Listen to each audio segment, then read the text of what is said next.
ठाण्यात भाजप आणि शिवसेना या सत्ताधारी पक्षांमधला वाद पुन्हा उफाळण्याची चिन्ह दिसत आहेत आणि त्याला कारण म्हणजे उपमुख्यमंत्री एकनाथ शिंदे यांच्या उपस्थितीत ठाण्यात विविध प्रकल्पांचं रविवारी झालेलं उद्घाटन।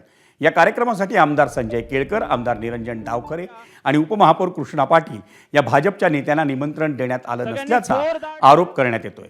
त्याविरोधात उपमहापौर कृष्णा पाटील यांनी महापालिका आयुक्तांना पत्र लिहून संबंधित विकास कामांचं उद्घाटन पुन्हा करण्याची मागणी केली आहे। त्यांच्या पत्रानंतर महायुतीतील भाजप आणि शिवसेना पक्षांमधले मतभेद हे पुन्हा समोर आलेत। उपमुख्यमंत्री एकनाथ शिंदे यांच्या उपस्थितीत रविवारी 200 कोटींच्या 3 हात नाका वाहतूक सुधारणा प्रकल्पाचं, इंदिरानगर रूपादेवी पाडा जलपुरवठा योजना आणि यशवंतराव चव्हाण आंतरराष्ट्रीय तरण तलाव आणि क्रीडा संकुलाचं भूमिपूजन आणि उद्घाटनही पार पडलं होतं।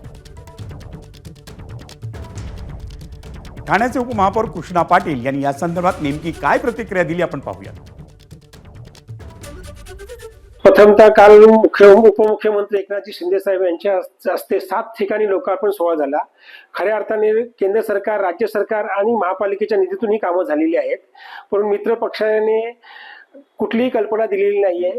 थर्ड पार्टीकडून समजतं की पत्रिका आहे आणि पत्रिकेत नावं आहेत, व प्रशासनाने जर पत्रिका छापल्या आहेत तर उपमहापौर म्हणून मलाही आणि आमचे सन्माननीय आमदार संजयजी केळकर, निरंजन डावखरे आणि माधवीताई नाईक यांनाही कळवलेलं नाहीये आणि 28 नगरसेवक आहेत त्यांनाही कळवलेलं नाहीये। म्हणजे कुठेतरी मित्र पक्ष प्रशासनावरती दबाव टाकून तरी काम करतोय असं प्रथमदर्शी दिसतंय।